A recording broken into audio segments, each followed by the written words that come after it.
Grüß euch, ich bin's wieder, der Peter vom Atelier Mörd. Es ist schon wieder was passiert. Na, nicht mit der Verwandtschaft, wie ihr natürlich jetzt alle annehmt. Na, ganz was anderes. Mehr davon nach dem Intro. Danke, Tobias.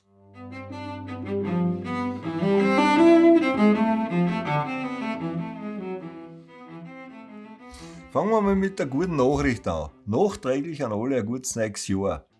Und mein Tipp, glaubt nicht alles, was so dahergeschwafelt wird. Also, ich sicher Inserat über eine Geigen. Hat einmal nicht uninteressant ausgeschaut, also in jedem Fall mal kein Klump. Ja. Gut fotografiert, von der Schnecken hat es keine Foto gegeben.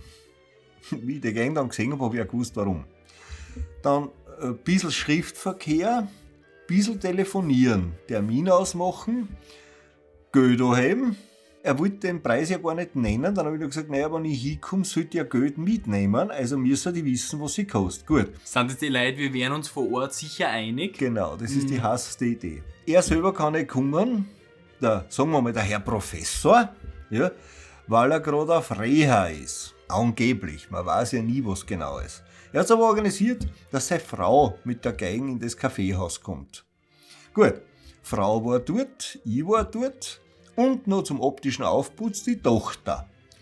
Dann schaue ich mir das Ding an und dann denke ich mir, und die wurde ja angepriesen, perfekter Zustand. Ein unfallfreies Auto quasi, nicht?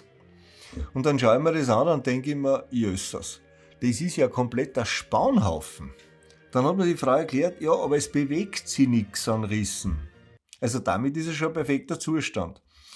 Der Lack komplett manipuliert und überschmiert worden, die Schnecken sowieso mit irgendeinem Malerpinsel überarbeitet. Ja, also potthässlich. Die Begründungen waren ja so, nicht?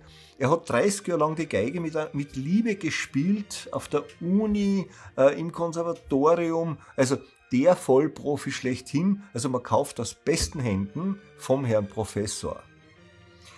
Gut, dann habe ich sofort gesagt, gut, die interessiert mich nicht. Das Glück war nicht mehr greifbar, dass endlich einen Dummen gefunden haben, der sich die Geigen anschaut. Der war in dem Fall ich. Aber sie war gut fotografiert, das muss man schon sagen.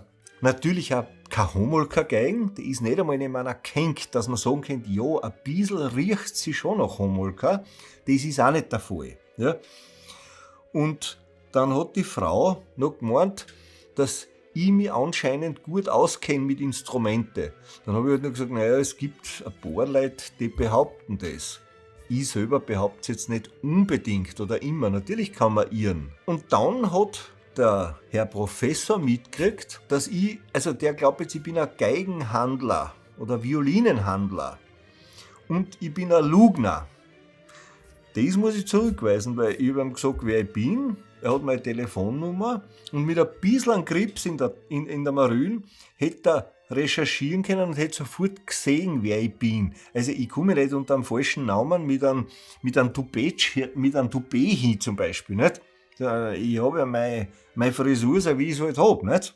Ja, aber über die Silberlocken, so wie sie wachsen, ne? Ja, so kann man es auch sagen. Das ist also ein Déjà-vu. Also, wie gesagt, das, was halt solche Leute nicht wollen, ist, dass das Instrument wer in die Hand nimmt, der in der Lage ist, das Geschwafel rundum und auszublenden und einfach einmal sieht, in welchem Zustand ist das oder was kann das nicht sein. Ja, die brauchen jemanden, der blöd genug ist und sogar noch irgendwie was zahlt dafür. Ja. Aber gut, auf der anderen Seite, also deswegen habe ich heute nichts so zum Herzen, weil gekauft habe ich es ja nicht. Ja. Wir würden so gern Details und alles einblenden, Fotos, aber... Man kann Fotos einblenden. Ich habe auch schon vergessen, wer das war, dieser Herr Professor, weil ganz ehrlich, es mag schon sein, dass er Geigen spielt. Ja. Wie gut kann ich nicht sagen. Aber in jedem Fall, ich würde ihn jetzt als Autoschnalzer bezeichnen, wenn man es in die Welt der Automobile verlegt. Ja. Wo der Kilometerstand manipuliert ist, das ein Unfallschießel war mit einem Totalschaden und dann letztendlich eine geschminkte Leiche ist. So schaut sie aus, die Geigen. Ja. Also, zum Wegschmeißen. Ja. Seid kritisch mit dem, was hört. Es muss nicht stimmen, was erzählt wird. Ja. Und wenn ihr was kauft, dann lasst euch einen Zettel unterschreiben. Da muss gar kein Betrag umstehen. Aber was wichtig ist, wenn ihr ein Instrument kauft, dann sollte auf dem Zettel umstehen, dass der Verkäufer der Eigentümer ist, die Verfügungsgewalt hat und dass das Instrument keinem Dritten, sprich zum Beispiel einer Bank, zur Sicherung übereignet wurde. Das kann euch nämlich auch noch passieren, weil das wäre dann der Tatbestand der Hehlerei. Weil jetzt stellt euch vor, ihr kauft ein Instrument, wollt das Instrument dann irgendwann wieder verkaufen, bietet es an und dann steht einer da, der sagt, das ist mein Geigen, das ist mir geflattert worden. Dann habt's Kopfe, ganz schnell. Es sei denn, ihr habt einen Zettel, lasst euch einen Ausweis herlegen und wenn die Leute so einen Zettel nicht unterschreiben wollen, dann würde ich Denken anfangen. Wenn ihr euch selber gut auskennt mit Streichinstrumente, kein Thema, dann könnt ihr es entscheiden und sonst fragt wen, der sich auskennt. Es gibt dort und dort Leute, die haben Ahnung davon und schütteln dann entweder gleich mit dem Kopf, so wie mit einem Scheck, mit dem du auf die Bank gehst und du willst einlösen. Ja, das sind die sogenannten Schüttelschecks. Dann solltet ihr euch auskennen. Und falls ihr glaubt, ihr kennt euch gut aus mit Instrumenten, dann habt ihr den Chassis selber gebaut, wenn es dann ein Mist ist. Ja, weil irgendwo kommt es dann schon auf. Ist das was oder ist es nichts? Es ist natürlich diese Jagd nach den Schnäppchen. Na klar ist das was Lustiges und was Interessantes, ein gutes Geschäftel zu machen. Ja, das verstehe ich. Ja, ich muss mich zwar anstrengen, dass ich es verstehe, aber ich selber mache es ja alles nur wegen der Kunst. Trottel. Und es gibt ja sogar noch Leute, die herumrennen und alle erklären probieren, dass sie Philanthropen sind. Also die lieben die Menschen und deswegen machen sie was. Auf keinen Fall, weil sie Geld verdienen wollen damit. Ja? Man kann einmal nett sein und auch was einmal ohne Geld machen. Aber prinzipiell braucht irgendwie jeder eine Kohle, zu der er kommt, damit er die Kohle auch wieder dort ausgeben kann. Gerade wenn zum Beispiel der Strompreis ein bisschen erhöht wird oder sonst was nicht passt. Ja? So einfach ist es.